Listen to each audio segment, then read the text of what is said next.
ರಾಜ್ಕುಮಾರ್ ಎದ್ದಿದ್ದು ಎಲ್ಲ ವರ್ಷ ಕಟ್ಟಿದ್ವ. ಶಂಕರ್ ನಾಗ್ ಅವರು ಬಂದಿದ್ದಾರೆ. ನಮಸ್ಕಾರ ಎಲ್ಲರಿಗೂ.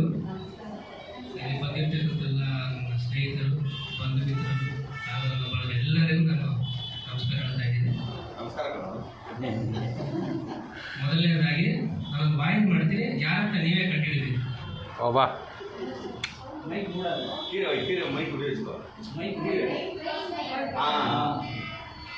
ಭಾಳ ದಿನ ಆದ್ಮೇಲೆ ನಾನು ಮೈಕ್ ಇರ್ತೀನಿ, ಪರವಾಗಿಲ್ಲ, ಅಡ್ಜಸ್ಟ್ ಆಗುತ್ತೆ.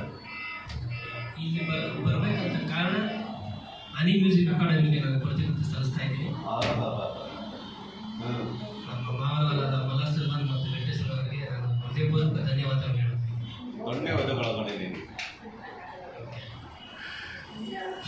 ನಿಮ್ಮನ್ನೆಲ್ಲ ನೋಡ್ತಾ ಇದ್ರೆ ಬಹಳ ಸಂತೋಷ ಆಗ್ತಿದೆ ನನಗೆ. ಹನಿ ಮ್ಯೂಸಿಕ್ ಅಕಾಡೆಮಿ ಅಂದ್ರೆ ಏನಂತ ತಿಳ್ಕೊಂಡಿದ್ದೀರಿ ನೀವು? ಚಾಮರಾಜಪೇಟೆಯಲ್ಲಿ ಎಲ್ಲಿ ಬೇಕಾದ್ರೂ ನೀವು ನೋಡ್ಬೋದು. ಬರ್ತಾ ಹೋಗ್ತಾ ಹನಿ ಮ್ಯೂಸಿಕ್ ಅಕಾಡೆಮಿ ಅಂದ್ರೆ ಈ ಒಂದು ವೇದಿಕೆಯನ್ನು ಕಲ್ಪಿಸಿಕೊಟ್ಟಂತ ಎಲ್ರಿಗೂ ನಾನು ಹೃದಯಪೂರ್ವಕ ಧನ್ಯವಾದಗಳು ಹೇಳ್ತಾ ಇದ್ದೀನಿ. ನಾನು ಮಾತ್ರ ಬಂದಿಲ್ಲ ಈ ಜಾಗಕ್ಕೆ, ನನ್ನ ಇನ್ನೊಬ್ಬರು ಕರ್ಕೊಂಡ್ ಬಂದಿದ್ದೀನಿ, ಅದು ನೀವು ನೋಡ್ಬೇಕಂತ ಚಪ್ಪಾಳೆ ಅಂತ ನಾನು ಕೇಳ್ಕೊತಾ ಇದ್ದೀನಿ. ನಾನು ಮಾತ್ರ ಬಂದಿಲ್ಲ, ಈ ಸಾಂಗ್ನ ಎಲ್ಲೂ ಆಗಿಲ್ಲ. ಮತ್ತೆ ಇನ್ನೊಂದು ಜನ ಮಾಡ್ತಿದ್ರೆ ಹನಿ ಮ್ಯೂಸಿಕ್ ಅಕಾಡೆಮಿಯಲ್ಲಿ ಮತ್ತೆ ನಾನು ಬಂದು ನಾನು ಸಂಗೀತ ಕಲಿತೀನಿ. ನಿಮ್ಮ ಚಪ್ಪಾಳೆನ ಇದೇ ತರ ನಾನು ತಗೊಳ್ತಾನೆ ಇರ್ತೀನಿ.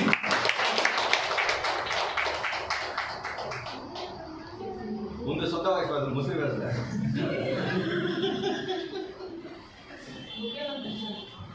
ಮುಖ್ಯಮಂತ್ರಿ ಎಲ್ಲರೂ ಬಹಳ ಸಂತೋಷ ಆಗ್ತೀರಪ್ಪ. ಹನಿ ಮ್ಯೂಸಿಕ್ ಅಕಾಡೆಮಿಗೆ ಬರಲೇಬೇಕು, ಎಲ್ಲರೂ ಸಂಗೀತ ಕಲಿಯಲೇಬೇಕು.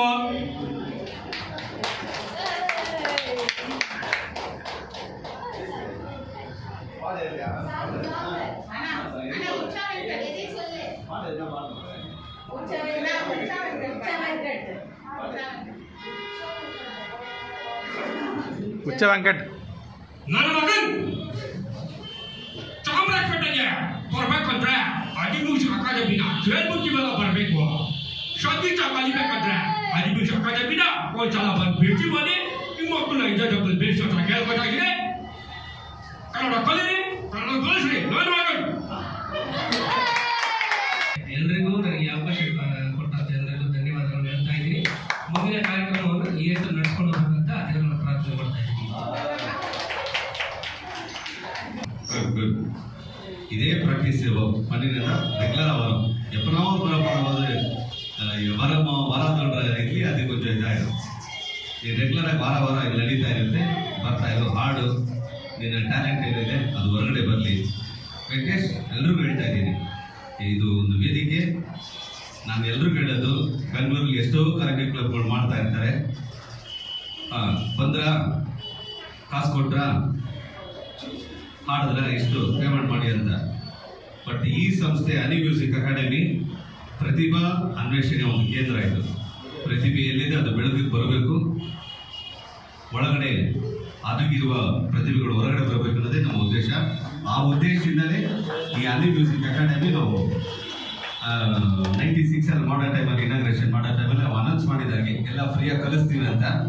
ಬಟ್ ಅದು ತದನಂತರ ಅದು ಫ್ರೀಯಾಗಿ ಕಲಿಯೋರಿಗೆ ಆ ಸೀರಿಯಸ್ನೆಸ್ ಇರಲಿಲ್ಲ ಅಂತ ಫೀಸ್ ಮಾಡಿದ್ವಿ. ನಾವು ಫ್ಯೂಚರಲ್ಲಿ ಇದು ದೊಡ್ಡ ಯೂನಿವರ್ಸಿಟಿ ಮಾಡಬೇಕಂತ ನಾವು ಕನಸಿದೆ, ಅದು ದೇವ್ರು ಈಡಿಸ್ಬೇಕು. ನೋಡೋಣ, ನಾವು ಪ್ಲಾನ್ ಇದ್ರೆ ಖಂಡಿತ ಅದಾಗುತ್ತೆ.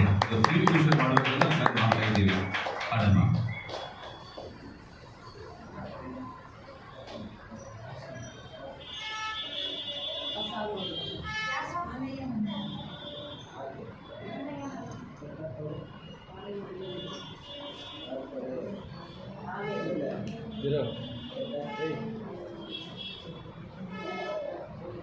ರಾವಲ್ಲ